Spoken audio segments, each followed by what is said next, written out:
Let's take a breath together.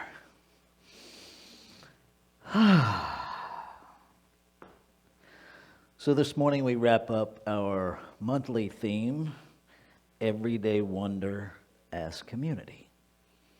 And our talk title for this morning is Nativity 2.0. And I have to admit, my socialization as a human being raised on planet Earth, particularly America, took me a while to figure out a way to embrace this title, because all my brain cells heard was Manger 2.0. Nativity Scenes 2.0. And interestingly enough,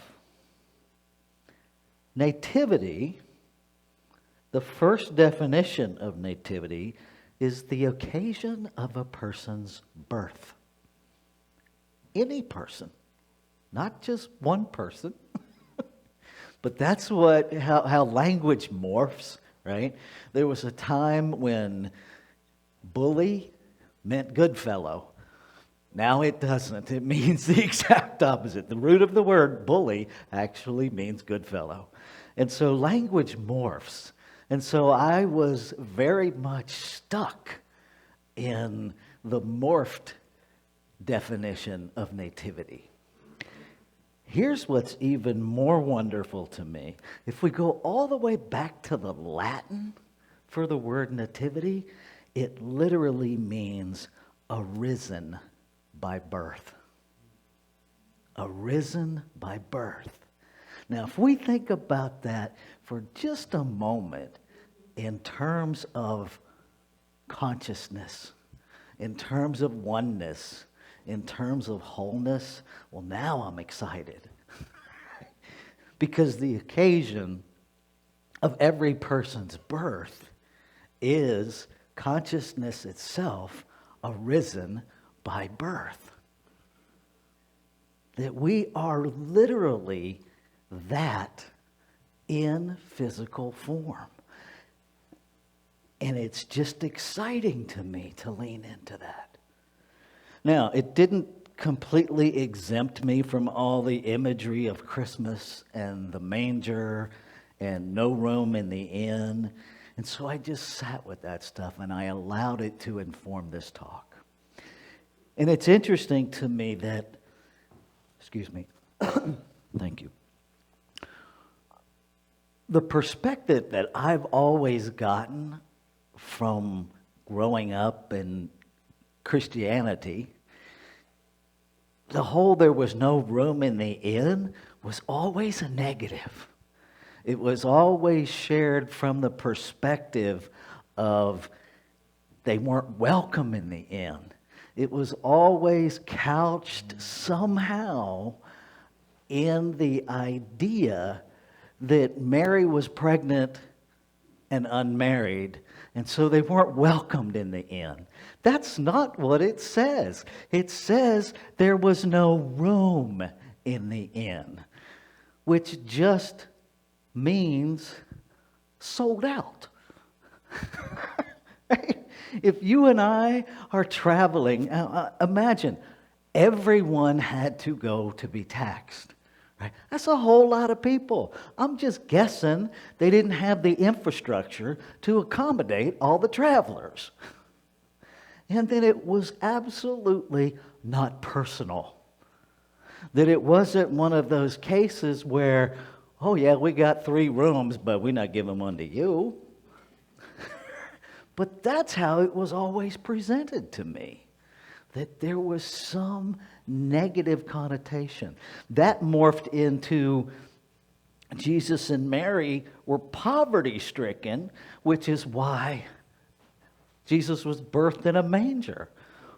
Well, perhaps if they were truly poverty-stricken, they would never have gone to the inn to ask for a room in the first place. I'm just saying. It's quite possible we misinterpreted that to justify our own view. Because if I don't have the money to rent a room, I'm probably not even going to ask. So perhaps they had plenty of money. And perhaps at the time on planet Earth, there just weren't enough hotel rooms. And perhaps the provision of a manger was amazing. Because if you're going to birth a baby and you don't have a room, perhaps a manger that at least has some warmth and some softness and is some sort of shelter beats the heck out of having it on the street corner, right? But how often do we look at the manger as the gift that it actually was? It was a warm, safe place for Mary to birth her baby. How often do we, and this is really what I want to hone in on this morning, every one of us, right? We have a physical nativity because we're all here. Mine was at Loudon Memorial Hospital in Leesburg, Virginia. My manger was labor and delivery in that hospital. The nurses delivered me because Infinite Wisdom decided to have me show up while my doctor and my father were stuck in a snowdrift. Because when you're born in December, that can happen. Right? That was my nativity. What was my manger? That's the part that I'm after. What was the part where Spirit showed up to provide what wasn't readily available? And I look at those nurses that delivered me, because that was a time when nurses were nowhere near empowered in 1959 like they are today. Right? The doctors got all the credit. The doctors did everything. Well, in my nativity, the doctor wasn't available. Wasn't even available. And so my manger showed up as nurses that were probably in all likelihood way more accomplished than the doctor, because they do it all the time. Sidebar. I'm driving through McDonald's drive-through one day years ago, and I noticed a plate frame on the car in front of me that just made me laugh. It said, "ER nurse, we save your butt, we don't kiss it." Now, that's not exactly what it said, but I'm cleaning it up for the moment, right? Because that's what nurses do. Nurses save people. They save the doctors behind a lot of times because they see things differently. And so perhaps this idea of the manger and this continuous thing called birth is an invitation for us to continuously see things differently, right? To see every scenario in our life as the magnificence of a manger birthing Christ consciousness.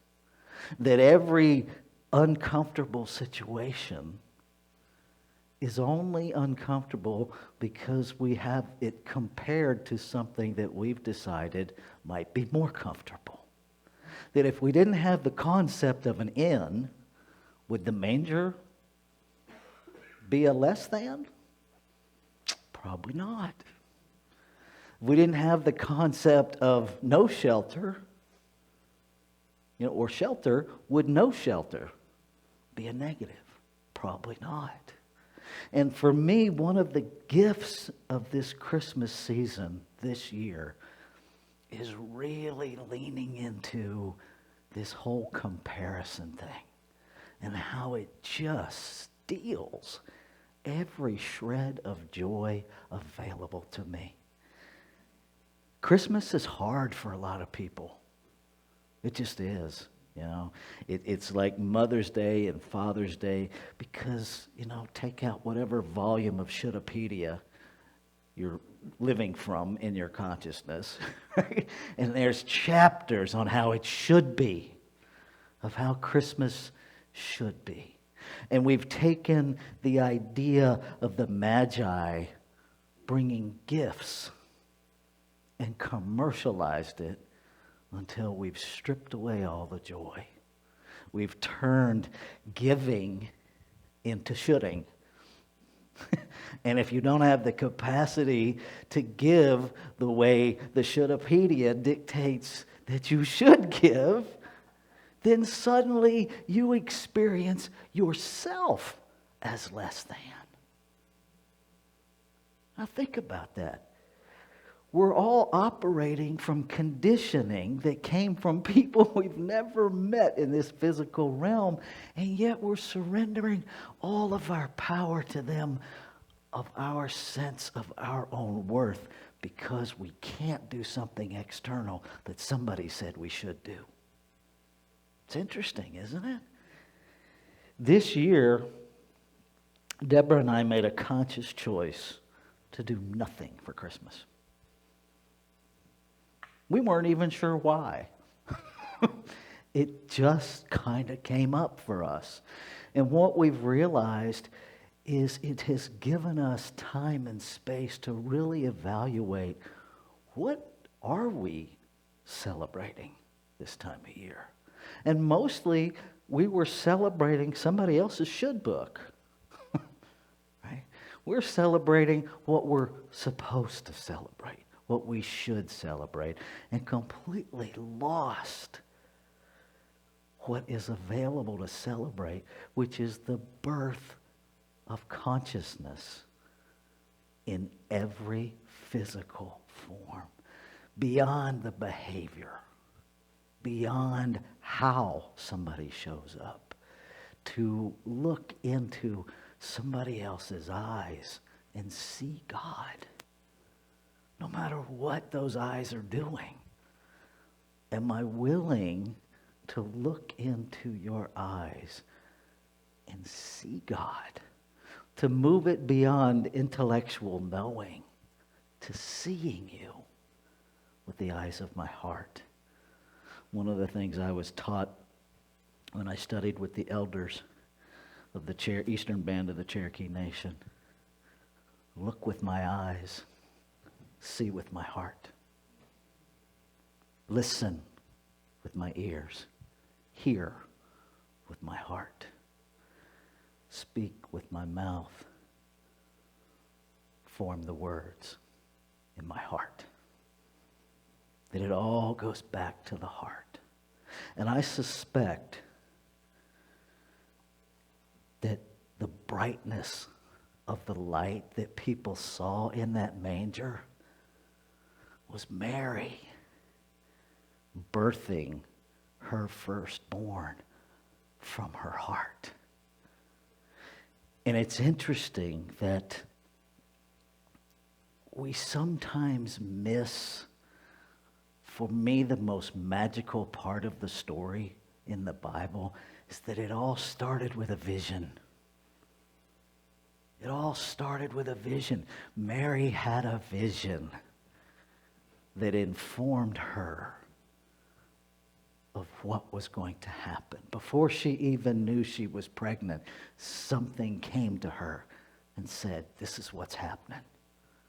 And this is how it's all going to play out. And unlike me, Mary trusted the vision. I don't always trust my vision. How about you? Yeah. Every time, and we all get them. We all get divine nudges. We all get ideas that seem so far outside the box, we think we're crazy, or we at least think the idea's crazy. I can imagine in that moment where here's Mary, right?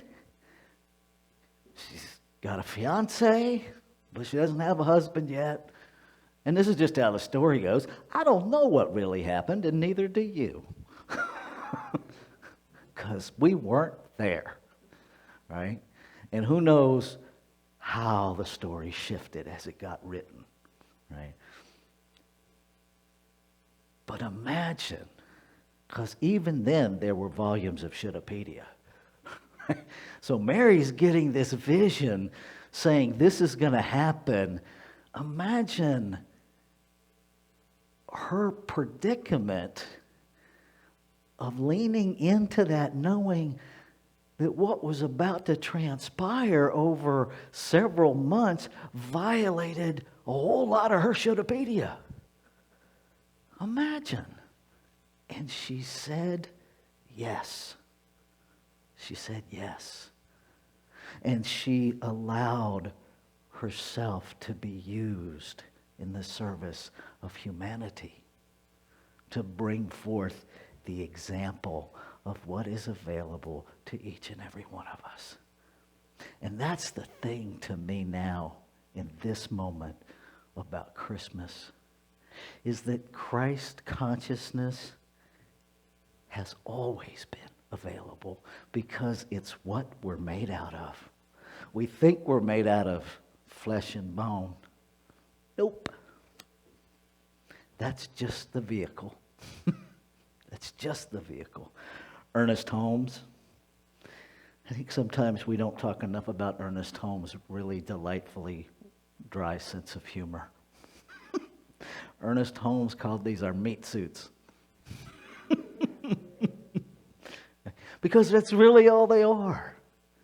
This is not who I am. It's the vehicle I'm traveling in. And what's available to us is to allow every moment to be our manger. What if every situation is your manger? That every situation is an invitation for you to be arisen by birth into something new. Even if it's a situation you've encountered before, you get to birth something new in you in that new moment. Insanity is repeating the same mistakes and expecting different results. Even if we start making new mistakes, it's less insane. Right? Right? Life builds upon life. I'm looking here in the room and we have all of these lights.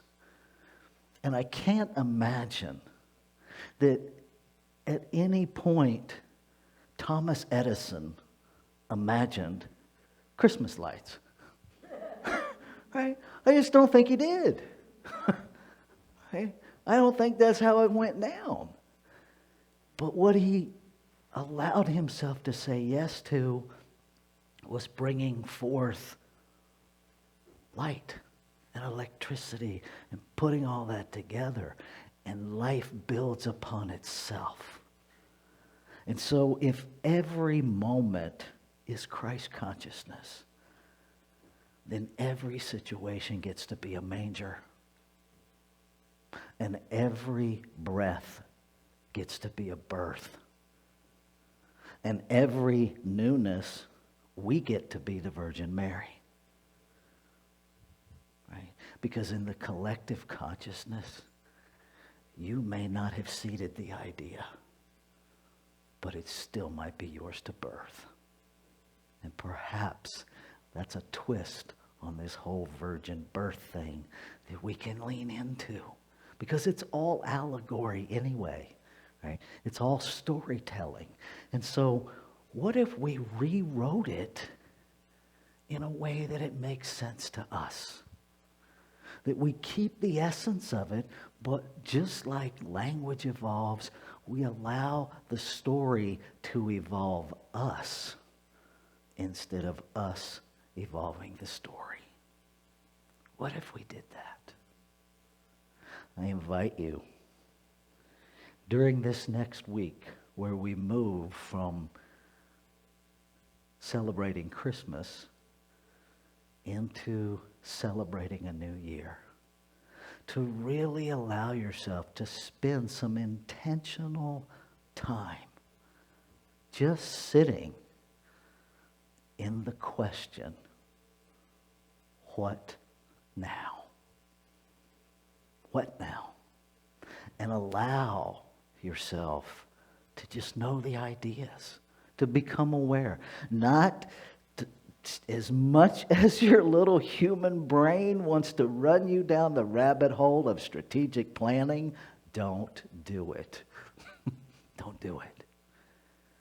Right? Just allow yourself to be in the what now.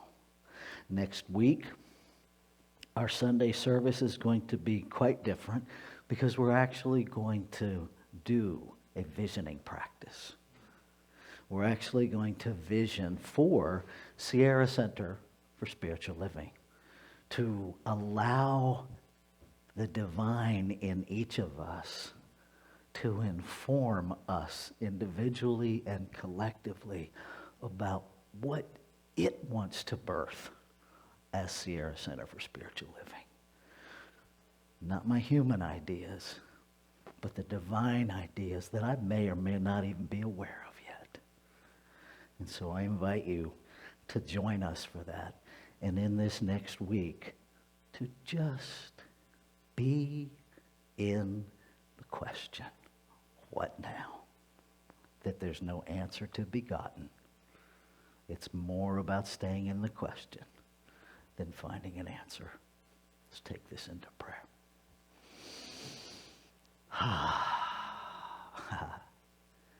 So grateful. So grateful to know that I am the divine in form. So grateful to know that the place, the timing, the physical manifestation is none of my business. That spirit, the activity of law, works all of that out. When I tell myself there's no room in my inn, spirit leads me to my manger. Mine is to say yes. And I invite you to know with me that what is true of one of us is true of all of us. And so within each expression of humanity, there is that capacity to move beyond our human idea of the end, to find comfort and grace and security and even magnificence in the manger of our own soul, of our own activity, of our own unfolding. To allow our light to shine so brightly from that manger that every gift we need is drawn to us. So grateful. So I claim and affirm this is the awakening of humanity to its own soul. That this time that we have set aside to focus for this one day ripples into the eternity of each of our lives, continuously awakening us, continuously empowering us, continuously brightening the light that we each are. And so I give thanks. I give thanks knowing that it's already done, and then it simply waits for our yes. And I invite you to join me as we say together in a yes of, and so it is.